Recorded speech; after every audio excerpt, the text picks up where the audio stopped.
넘어가면, 자, 그렇게도 볼 수도 있겠군요. 자, 여러분들, 제가 가지고 있는 종이가 두 개가 다른데, 어떤 게 여러분들이 가진 종인지 모르겠지만, 밑줄 긋고 그런 내용들이 똑같다는 것만 알아두고, 여러분들이 찾아주면 좋겠습니다.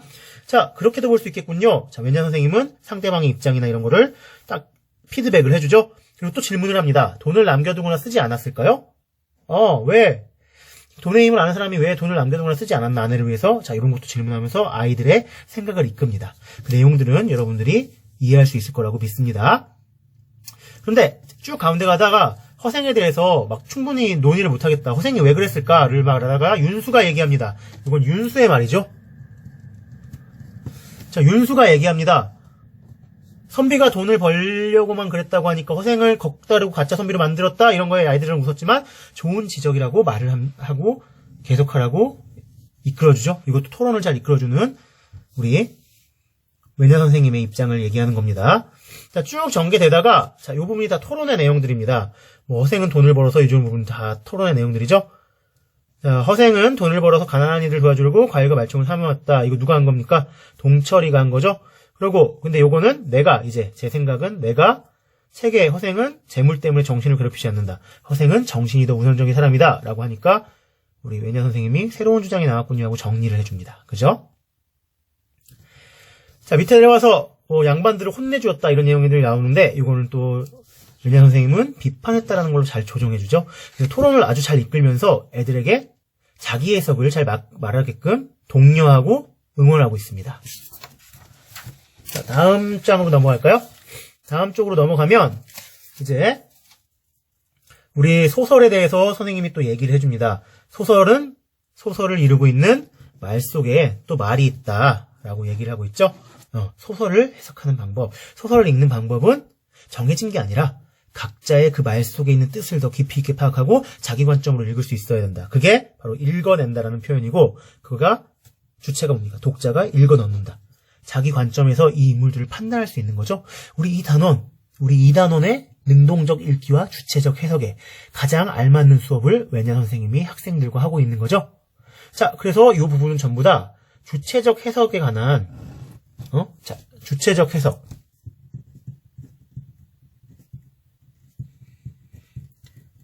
자, 주체적 해석에 관한 외냐 선생님의 얘기입니다. 그래서 양반을 비판하기 위해서라는 학생들의 해석도 나왔고, 가난한 사람을 돕기 위해서라는 해석들도 나왔대요. 그러니까 학생들은 두 가지 의견들을 낸 거죠. 종합해보니. 그러면서 또 얘기합니다. 더 자세하게 살펴봐야 한다. 어디에 돈을 썼을까를 묻습니다. 자, 그거에 대해서 쭉 나와서 그걸 한 다음에 또 이제 계속 이끌어줍니다. 그래서 첫 번째는 허생이 왜 그렇게 했는지 줄거리를 파악하면서 더듬어 보는 거였다면, 두 번째 숙제는 허생이 누구냐? 허생이란 인물이 과연 어떤 기질과 생각을 지녔냐를 묻기 시작합니다. 자, 그게 두 번째였는데 하필이면 외냐 선생님이 수업에 못 들어옵니다. 왜? 교직원 노동조합에 가입했기 때문인데요. 이 교직원 노동조합은 교육에 대한 방향을 바꾸자라는 옛날에 80년대, 90년대에 있었던 운동입니다. 자, 그래서 학교에서 처음에는 그걸 맞아들이지 않아서 많이 막았죠. 근데 동철이는 신문기사, 텔레비전에서 들었던 내용대로 교사는 노동자가 아니라 성직을 지키고 봉사해야 된다라는 것 때문에 비판하죠.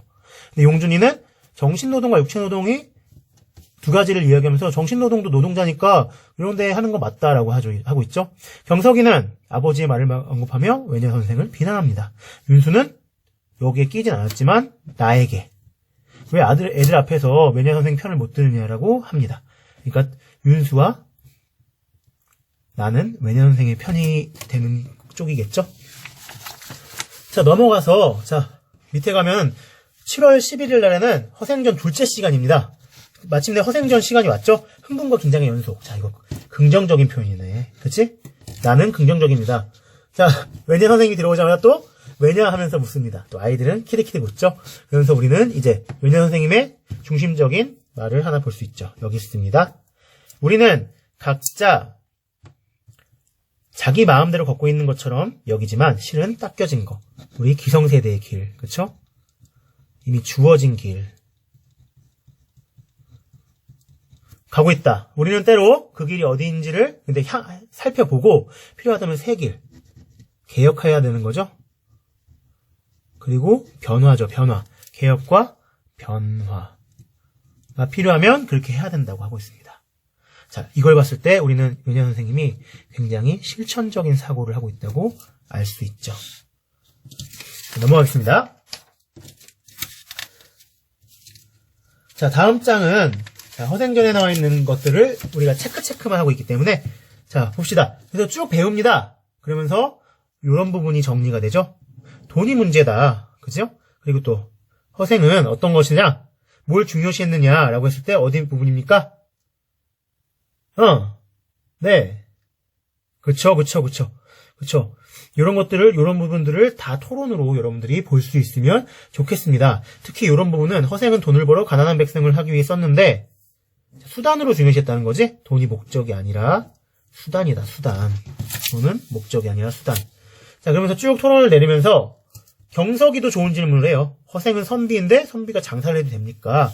자, 이런 질문을 여러분들 생각해 볼 수 있겠죠? 다 각자가 주체적인 해석을 하고 있는 겁니다. 학생들 모두가요. 그리고 허생은 선비라고 얘기하고 있는 장면도 나오고, 자, 나에 대한 생각도, 나의 주체적인 해석도 나오죠? 재물을 해서 얼굴에 기름이 도는 건 당신들인데 그대는 나를 장사치를 보는가? 이걸 봤을 때 허생은 어떻다는 겁니까? 그렇죠. 여기 밑에 보면은 잘 지적했다는 외년 선생님의 말이 나오면서 허생은 자기가 선비 또는 사대부란 걸 강하게 의식하고 있다. 그러면서 홍길동과 허생의 차이점을 비하라고 합니다. 이 부분들 여러분들 비교해보는 것 좋은 경험이죠. 자, 홍길동의 네모, 허생의 세모 치면, 자, 말하자면 허생은 지식인입니다. 그럼 지식인은 세모, 그쵸? 그리고 홍길동 네모죠. 근데 홍길동은 가난한 일을 도왔대. 네모네. 자, 근데 허생도 그랬대. 그럼 이거는 공통된 거네. 그죠? 가난한 일을 도운 건 홍길동과 허생이 같아. 허. 자, 왼손으로 써서 좀 이상해요. 자, 그런데 그 돕는행위의 차이점이 있대. 그럼 가봅시다. 쭉쭉 가보다가. 자, 홍길동을 윤수가 얘기하죠. 홍길동은 투사다. 네모. 홍길동은 자기가 돕는 이들과 하나가 되어 싸운다. 네모. 그쵸? 하나가 되어 싸운다. 여기입니다. 근데 그 다음 장 가보면 허생은 어떻냐라고 보면은 허생은 세모, 돕기만 할 뿐 선비이고 그래서 진다라고 하고 있죠. 자, 허생이 누구한테 진정 상관없다고 그랬는데 이제 홍길동과 비교하면 말이 된다고 나가 느끼죠. 윤수의 의견에 동감하는 겁니다. 자, 그러면서 항상 이 토론을 잘 이끌고 주체적인 해석을 이끌어주는 외년 선생의 말들이 나옵니다. 멋진 지적입니다 하면서 계속 잘 이끌어주고 있죠. 그러면서 허생에 대해서 양반 사답이라는 자리, 허생의 한계에 대해서 비판하는 게 나옵니다. 자, 이 부분은 뭐라고 얘기하면 되겠죠? 자, 허생의 한계, 그쵸? 자, 허생의 한계에 대해서 얘기하는 부분들을 살펴보면 첫 번째, 장사꾼을 경멸한다. 지가 장사해놓고서 상인계층 무시한다. 이거 허생전에도 있던 내용. 두 번째, 조정에 뛰어들어 적극적으로 실천해야 되는데 실천 안 해. 실천력이 없어. 비판만 하면 뭐하나? 세 번째, 그 자기께 안 받아들여지면 초야. 은둔지. 이렇게 속세에 나오지 않고 조정에 나오지 않고 은둔한다. 라는 선비의 처세관이 옳은 거냐? 실천적이지 않다. 또 마지막.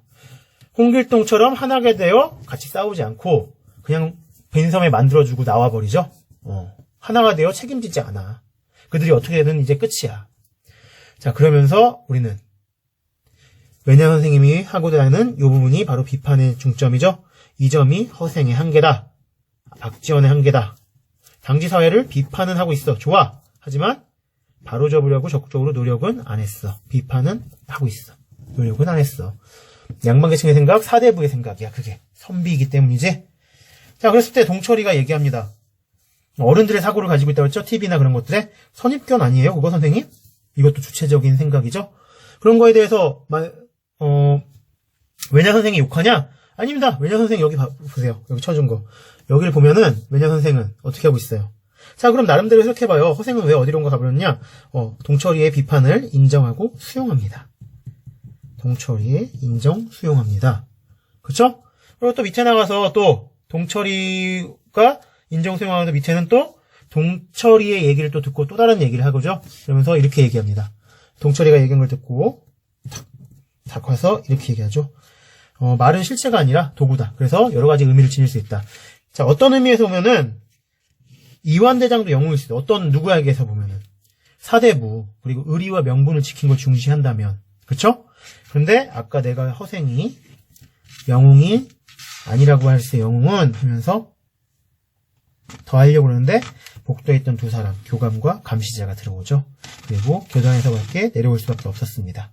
그리고 다음 시간을 묻지만 윤수가 또 다음 시간에 대해서 얘기해 주지만 마지막 장에 왔네요. 보면은 7월 14일 외냐 선생님의 셋째 시간은 없습니다. 왜냐하면 학교에 들어오는 거를 막았기 때문입니다. 자, 그래서 현 시각으로 볼 때 담임 선생님이 대신 들어오고 민주주의를 강조하면서 자기중앙만 쓰면 안 된다. 그래서 못 쓴다 라고 하죠. 근데 깨어있는 시각, 자, 깨어있는 시각에 나는 생각합니다. 허생이 선비의 도리만 지켰으면 도둑들을 구할 수 있을까? 다수결이면 이완대장 말을 다 따를 텐데, 그럼 선생님은 세력 있는 자들의 눈치나 보는 이완대장이 옳고 허생이 틀리냐? 자, 누구 편을 드는 겁니까? 외냐 선생님이 맞다고 생각하고 있는 거지요. 자, 그리고 하지만 몸속에서 이런 소리가 들렸어. 안 돼. 그건 네 일 아니야. 네는 따로 있어. 딴 곳에. 이완대장이 세상을 알기하는 거야? 이게 지배적인 생각이었잖아. 자, 깨어있는 시각이지만 소극적이지. 그치? 실천에 참여하지 않아. 자, 이거 누구랑 비슷하다고 볼 수 있니? 허생. 자, 근데 밑에 보니까 쭉 내려가서 마지막 부분이죠? 창밖을 봤어. 근데 누가? 주저앉아 있어. 윤수야. 자, 무릎 앞에서 뭐라 적힌 종이가 있어. 이 종이가 무슨 내용일까? 적힌 말은 보이지 않아도 알 수 있어. 외냐 선생을 수업에 들어오게끔 해라. 학교에 들어오게끔 해라겠지? 자, 깨어있는 시각 마찬가지입니다. 두 부분은 깨어있는 시각이라는 공통점이 있어요. 하지만 윤수는 실천을 하는 지식인이었습니다. 똑같이 깨어있지만 윤수는 실천했어요. 그럼 얘는 오히려 허생과는 같지 않은 사람이겠죠. 자, 그러면서 마지막에 끝납니다. 외냐 선생의 허생전 수업은 계속되고 있다. 자, 그럼 한번 간단하게 문제를 정리해볼까요? 허생에 대해 평가한 것을 비교해보자. 두 가지 있었지. 아까 위에서 봤던 거 기억나요? 기억날까? 우리 학생 여러분? 두 가지로 볼 수 있다고 얘기했던 거 기억나요? 허생은 가난한 자들을 돕기 위한 거. 두 번째는 양반 비판. 그치? 자, 외냐 선생이 수업 시간에 못 들어온 이유는 정교조에 들었기 때문에 출입을 거부당한 거야. 학교. 이 정교조의 목표는 교육개혁이지? 자, 홍길동과 비교했을 때 허생의 한계는 뭐야? 참여하지 않고 실천하지 않아. 사대부. 같이 싸우지 않습니다. 자, 네 번째, 학생들의 외냐 선생에 대한 평가를 비교해 볼까요? 자, 외냐 선생에 대한 평가. 누구누구 있어? 동철이, 그리고 경석이, 그리고 윤수, 그리고 나. 자, 누가 부정적인가? 동철이와 경석이는 부정. 자, 누가 긍정적이야? 윤수와 나는 긍정. 그쵸? 하지만 동철이와 경석이는 부정, 윤수와 나는 긍정이지만 둘 사이에도 차이가 있네. 자, 윤수는 실천적이고 나는 소극적이야. 자, 마지막 봅시다. 외냐 선생의 허생전 수업은 계속되고 있다가 의미하는 바는 무엇일까? 라고 했네요. 무엇일까? 우리는 이 외냐 선생이 실제 수업에 들어오지 않아도 거기에 깨어있는 윤수의, 말 더듬거리지만 가장 깨어있는 윤수의 행동, 적극적인 행동, 그리고 그걸 보고 소극적이었지만 적극적으로 바뀌어가는 나. 두 개가 의미가 있죠? 그러니까 외냐 선생의 취지, 의지가 어떻게 되고 있어? 어떻게 되고 있는 겁니까? 이렇게 해볼게요. 어떻게 되고 있는 거예요? 이어지고 있다는 거죠. 취지, 의지의 정신이 이어지고 있다는 걸 알 수 있습니다. 자, 여러분들, 우리가 이 허생전을 배우는 시간을 길게 잡아서 해석을 했습니다. 여러분들이 이 부분은 필기를 많이 하는 게 아니라 내용의 흐름을 알아야 됩니다. 일기 형식으로 쓰면서 처음엔 서국적이고 외냐 선생을 통해서 자극을 받던 나가 결국 마지막에 윤수를 돕기 위해 나가는 적극적인 모습이 되기까지의 과정이, 성장 과정이 적혀 있죠. 그래서 이 소설을 통해서 우리가 알아야 할 거는 허생에 대한 평가도 우리가 지금 배우는 주체적 해석에 따라 달라질 수 있다는 거죠. 그리고 그거에 대한 타당한 근거가 있으면 그 해석에 대해서 귀 기울이고 들어봐야 한다는 것입니다. 그렇다면 여러분들께 묻습니다. 여러분들께 허생은 어떤 인물인가요? 허생은 여러분들께 영웅입니까? 다른 수업에서 사회 시간에 말했다고 하네요. 누군가는 자기가 조선시대에 태어났다면 허생처럼 살고 싶대요. 그런 얘기를 들었습니다. 교무실에서. 근데 반대로 홍길동처럼 살고 싶은 사람도 있지 않을까요?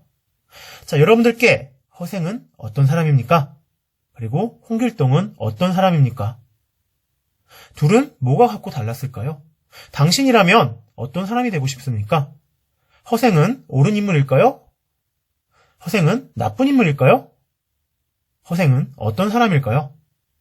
자, 여러분들이 고민하고 정리해보는 그런 생각하는 시간을 주는 게 우리 문학의 힘입니다. 국어는 항상 제가 수업 시간에 얘기하지만 여러분들 곁에 늘 여러분들이 인식하든 인식하지 못하든 늘 스며들고 여러분들 곁에 물들고 항상 곁에서 오밀조밀하게 숨쉬고 있습니다. 여러분 국어를 사랑해 주시고 여러분들이 지금 문학, 수업, 허생전 시리즈를 정리할 때 이 강좌를 통해서 얻어야 할 것은 여러분들이 글을 재밌게 읽고 그 글에서 생각해보는 능력입니다. 항상 왜라는 것을 떠올리면서 소설을 읽어나가면 여러분들에게 더 큰 의미로 그리고 여러분들만의 소설이 재탄생할 것이라고 믿어 의심치 않습니다. 긴 강의 여러분들 들어주시느라고 고생 많으셨습니다. 이상으로 허생전의 총 시리즈를 마칩니다. 여러분들이 이 강의를 통해서 많은 것을 얻었길 바라고 혹여나 속도가 빨랐다면 천천히 해서 듣거나 혹은 끊어서 필기하면서 들으면 좋겠습니다. 자, 허생의 천은 마지막 정리. 허생의 천은 필기하면서 주된 내용을 정리하고 허생전을 배우는 시간은 필기보다는 선생님이 해준 몇 개의 필기 빼고는 쭉 내용을 이해할 수 있으면 되겠습니다. 자, 여러분 고생하셨습니다. 이상으로 거꾸로 교실 영상 강의를 모두 마치겠습니다. 안녕. 학교에서 보자.